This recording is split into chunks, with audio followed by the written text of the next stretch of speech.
You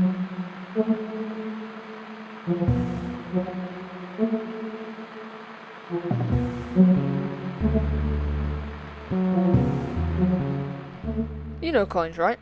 The little metal circles that function as a currency. Well, it's not only that they're useful for. You see, over the years between 1900 and present, 2022, a different set of coins we all know were created. But eventually, most coins become discontinued, and this provokes a collectability, a rareness, and over time, the 1 pences, 2 pences, 5 pences, you name it, no longer hold on to their value, rising in price vastly. It's what I like to call an inflation paradox. Coin collecting is the collecting of coins or other forms of minted legal tender. Coins of interest to collectors often include those that are in circulation for only a brief time, coins with mint errors, and especially beautiful or historically significant pieces. Coin collecting can be differentiated from numismatics in that the latter is the systematic study of currency as a whole, though the two disciplines are closely interlinked. The motivations for collecting vary from one person to another. Possibly the most common type of collectors are the hobbyists who amass a collection purely for the pleasure of it with no real expectation of profit. Another frequent reason for purchasing coins is as an investment, as with stamps, precious metals, or other commodities. Coin prices are periodical based on supply and demand. Prices drop for coins that are no longer in turn demand, and increase along with a coin's perceived or intrinsic value. Investors buy with the expectation that the value of their purchase will increase over the long term. As with all types of investment, the principle of caveat emptor applies, and study is recommended before buying. Likewise, as with most collectibles, a coin collection does not produce income until it is sold, and may even incur costs in the interim. Now, I'm not going to bore you with all of the technical terms here, but what I will say is what you've come here to see. The most expensive coins, the grade and value of them, and how rare can these things get, and how much can they be sold for.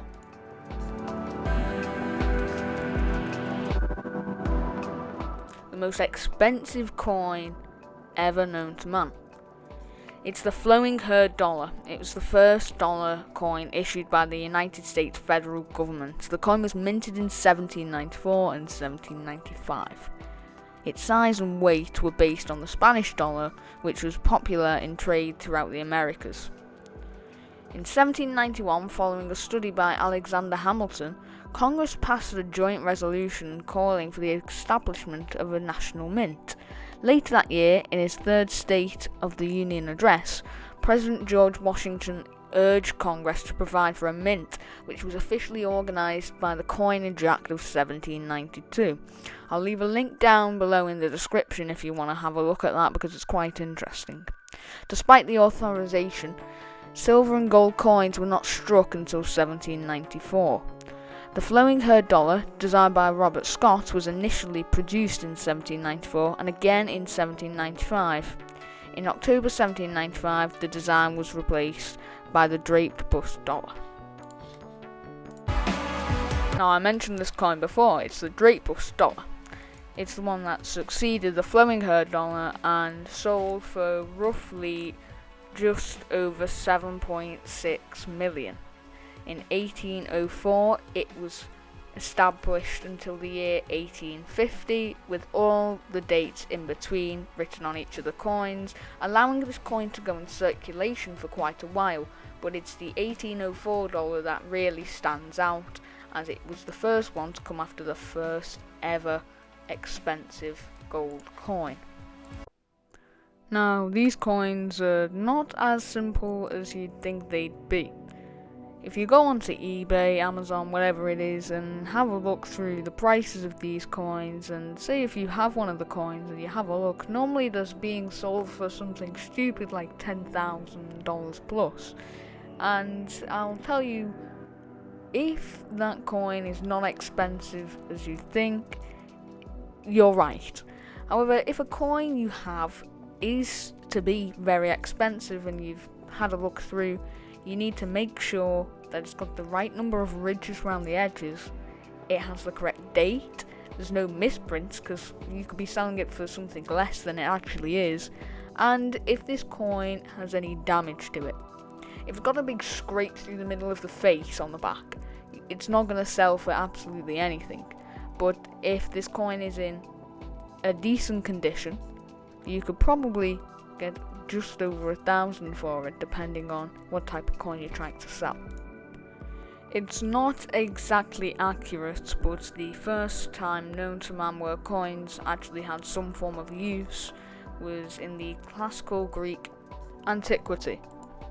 The classical period saw Greek coinage reach a high level and technical and aesthetic quality.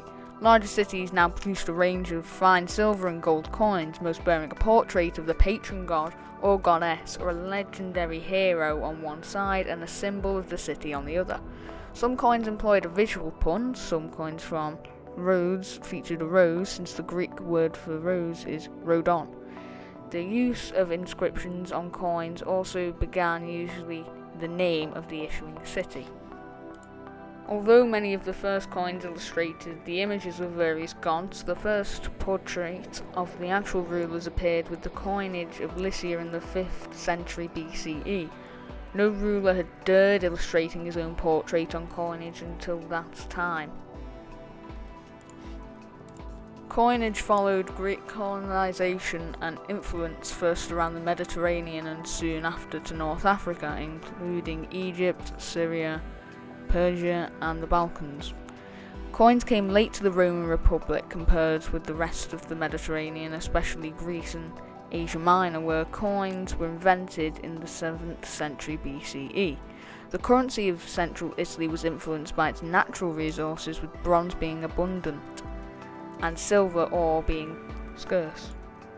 The coinage of the Roman Republic started with a few silver coins apparently devised for trade with Celtic in northern Italy and the Greek colonies in southern Italy, and beginning to about 550 BCE in Populonia, a chronology that would leave out the contribution of the Greeks of Magna Graecia and attribute to the Etruscans the burden of introducing the coin in Italy. In this work, constant reference is made to classical sources, and credit is given to the origin of the Etruscan Lydia, a source supported by Herodotus, and also to the invention of the coin in Lydia. The borders of the Roman Empire divided Europe into two monetary zones in the early centuries of the first millennium, a southern and a western zone, in which coins were minted and circulated more or less regularly as an integral part of the economy, and a northern and eastern zone which made no coins of its own and imported coins as a result of various economic and other interactions. The same monetary divide of Europe, roughly along the Rhine and Danube river valleys, survived the Roman Empire political breakup and was maintained virtually until the end of the millennium. The earliest coins are mostly associated with the Iron Age of the late 7th century BCE, and especially with the Kingdom of Lydia. Early electrum coins were not standardized in weight, and in the earliest stage may have been ritual objects such as badges, medals, or anything issued by priests. The unpredictability of the composition of naturally occurring electrum implied that it had a valuable value, which greatly hampered its development. The successor of Alias's King Croesus became associated with great wealth in Greek historiography. He is credited with issuing the Croeseid, the first true gold coins with a standardized purity for general circulation, and the world's first bimetallic monetary system. Coins spread rapidly in the 6th and 5th centuries BCE, leading to the development of ancient Greek coinage and Achaemenid coinage, and further to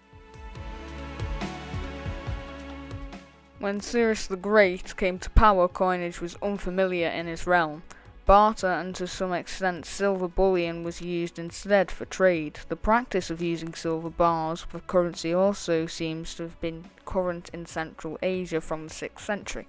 Cyrus the Great introduced coins to the Persian Empire after 546 BCE, following his conquest of Lydia and the defeat of its king Croesus, who had put in place the first coinage in history. With his conquest of Lydia, Cyrus acquired a region in which coinage was invented, developed through advanced metallurgy, and had been already in circulation for about 50 years, making the Lydian kingdom one of the leading trade powers of the time. It seems Cyrus initially adopted the Lydian coinage as such, and continued to strike Lydia's leon and bull coinage. The Achaemenid Empire already reached the doors of India during the original expansion of Cyrus the Great, and the Achaemenid conquest of Indus Valley is dated to 515 BCE under Darius I. An Achaemenid administration was established in the area. The Kabul hoard, also called the Chaman Hazori hoard, is a coin discovered in the vicinity of Kabul, Afghanistan, containing numerous Achaemenid coins as well as many Greek coins from the 5th and 4th centuries BCE. The deposit of the hoard is dated to the Achaemenid period in approximately 380 BCE. The hoard has also contained many locally produced silver coins minted by local authorities under Achaemenid rule. Several of these issues follow the Western designs of the facing bull heads, a stag or Persian column capitals on the obverse, and incus punch on the reverse.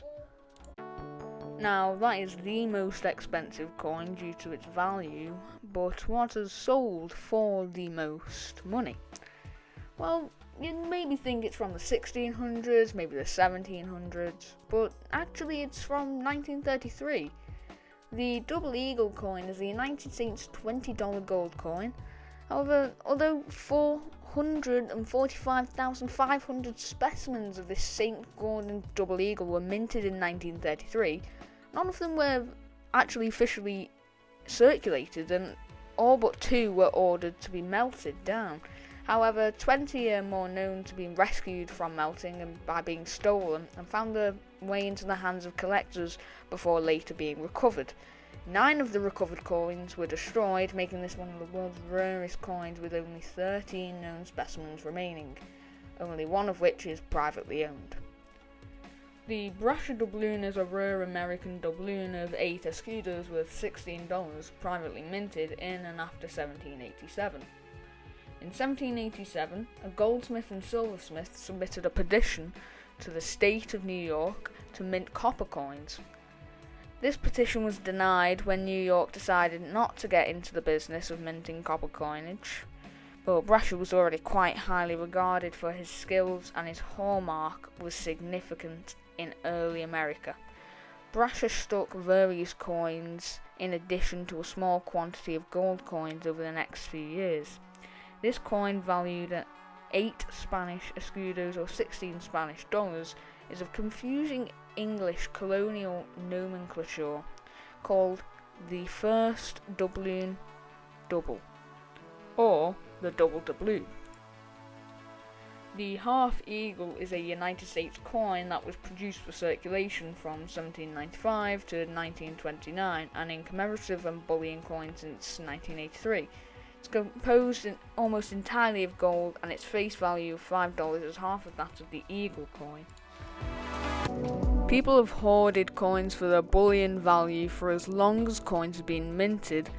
However, the collection of coins for their artistic value was a later development. Evidence from the archaeological and historical record of ancient Rome and medieval Mesopotamia indicates that coins were collected and catalogued by scholars as state treasuries. It also seems probable that individual citizens collected old, exotic, or commemorative coins as an affordable, portable form of art. According to Suetonius in his De Vita Caesarum, The Lives of 12 Caesars, written in the 1st century AD, the Emperor Augustus sometimes presented old and exotic coins to friends and courtiers during festivals and other special occasions. Now, I think that's a brief history. Thank you all for watching. I hope you enjoyed this video. Goodbye.